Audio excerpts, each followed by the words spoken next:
All right, guys, we're going to look at GALA today. This was a request from my Twitter page from Stonky Coin. So yeah, we'll take a look at GALA. This has been a pretty easy one to trade. We actually had this called out in the group earlier in the year when this was taking place back in like January. This is a deep crab pattern. And so when you have this is actually a pretty big reversal pattern. Generally, what you're looking for is that 886 for V leg here. And then you really want to see that overextension for the D leg, getting at least a 1618 expansion with a 2618 or so on the fib extensions there. So sorry, I just turned my phone off. This will be a pretty deep dive, so this video might be 5 minutes long. So but you guys might pick something up, right? So where would you target once you get this bounce? So the bounce is pretty easy, even though these are Fibonacci-based patterns. You can see that you have a B leg pivot right here in the center. So this is like your anchor point, all right? So what you're looking for is the anchor point between X and B. So you're just making a box from X to B because this was your support when distribution was taking place. And I'll get rid of this crab. So you can see right here, this is the support where distribution was taking place, and this range did last for about 6 weeks where people were selling the coin. And then what happens when you hit the pattern completion zone? You go and you back test this zone. Now, the reason this zone actually ends up being such a nice short, there are several reasons behind it. Number one is, well, this is also your range high right here. As you can see, this is the bottom of the range. So this is actually the value area low right there. But also, when people are underwater in positions, like say people were buying GALA up here, when price drops and price comes back to it, they will actually try to get out of those positions at break even. So it means they're selling. So they are creating some sell pressure. Also, anyone that was long here is now taking profits here at obvious resistance.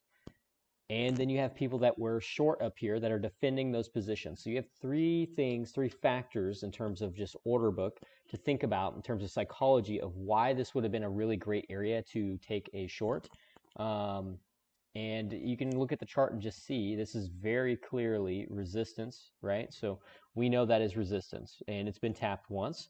If we take a look at our overall structure ranges, you can see this is our all-time high structure. We did have a POC right here as well. We'll pull that back up for you so you can see it, right? And then we do have the lower end structure coming in down here.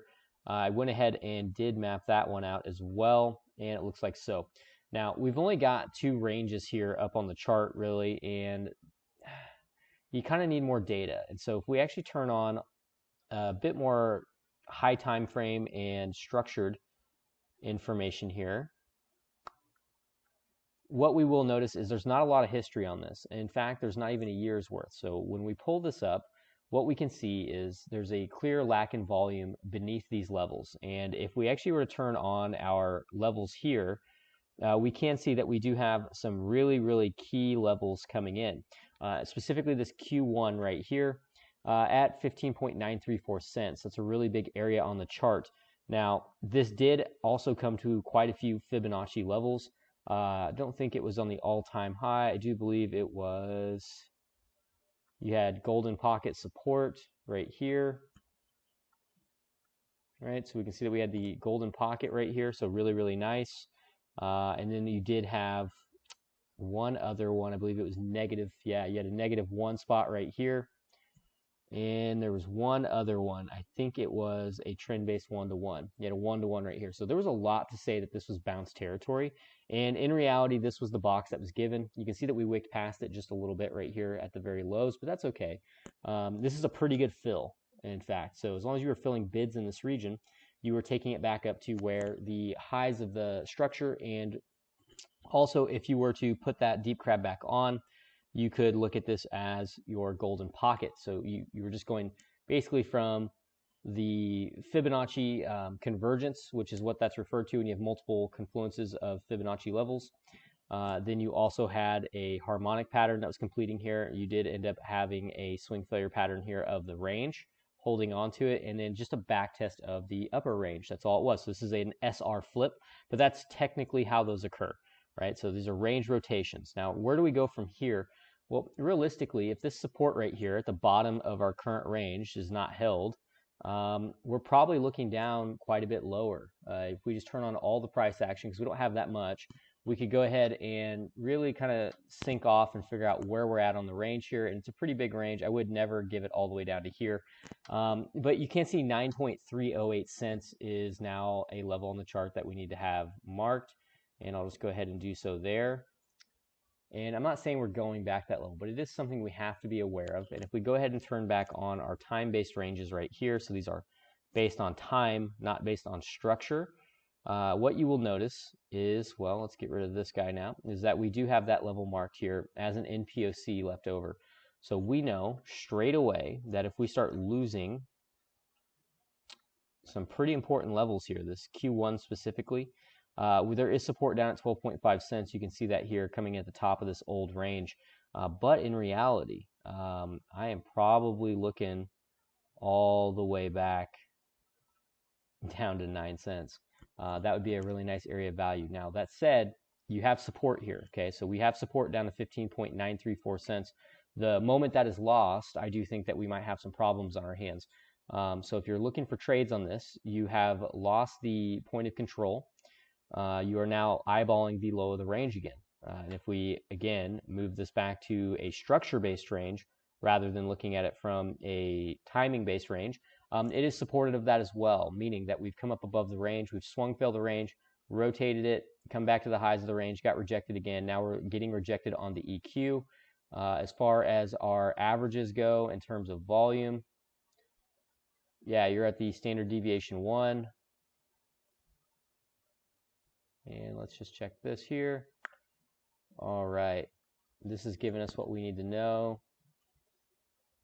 Yeah. To me, this just looks like, at a minimum, I'm not interested in this until somewhere between 18 cents and I was call it 16 cents.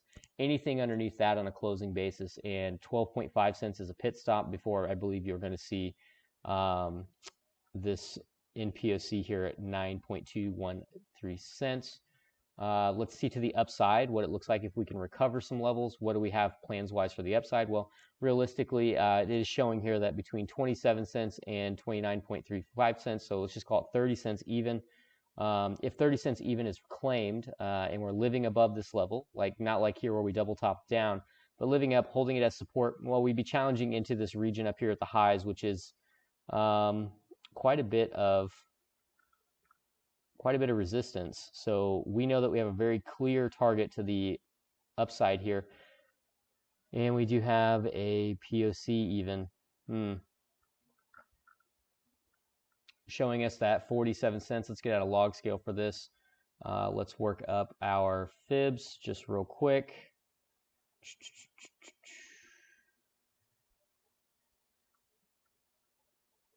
Yeah.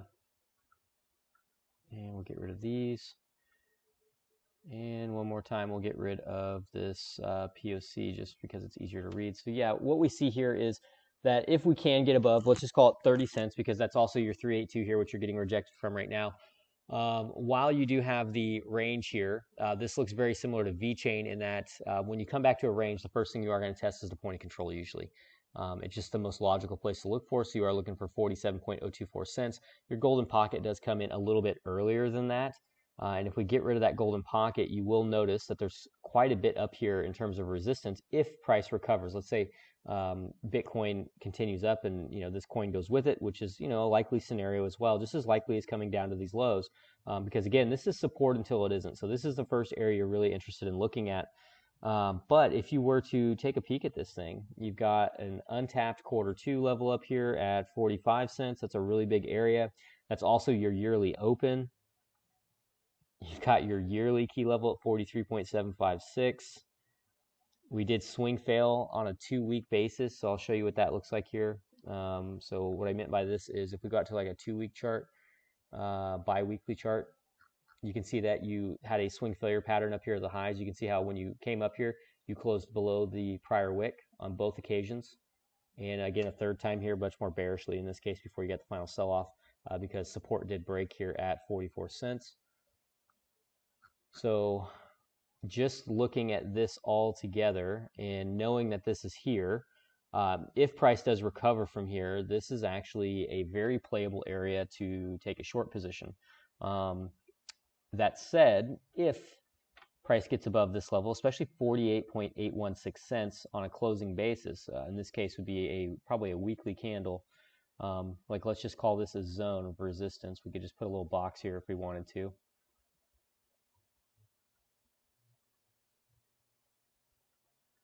This little box is recovered. We could be looking for further upside, and by upside I mean all-time highs.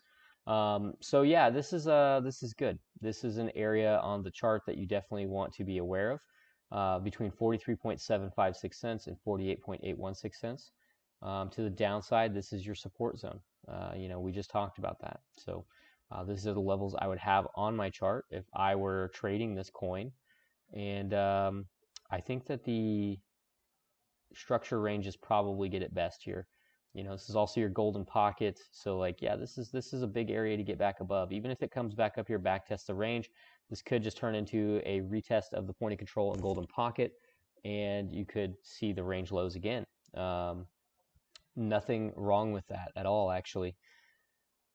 So hopefully you found this helpful. I know that's not really going to give you a whole lot. I'm just trying to set you up for success here, give you all the levels you should have on your chart. These are probably the two ranges I would keep and bear in mind here. Anything below this range, though, if you lose this local range, I do believe that 12 cents is on the table, then 9.213, and that would be the areas I'd be eyeballing. Until then, though, man, you have to play the levels for what they are, and I would play the bottom side of this range here. That is going to be the box between 18.119 and 15.934 is support, and really need to see about 30 cents reclaimed to see any kind of an attempt back up to this like 40-cent region. But realistically, the level that needs to be held as support is 47.024 cents, or 48.816 if you're being extra conservative. So again, appreciate you requesting the coin on Twitter. As always, guys, you can trade this coin at the link down below on Bybit. There's no KYC. Also, there is a Discord, an educational Discord link in the bio as well. Hope to see you guys in there, and have a great weekend. Don't forget to step away from the charts and enjoy time with loved ones.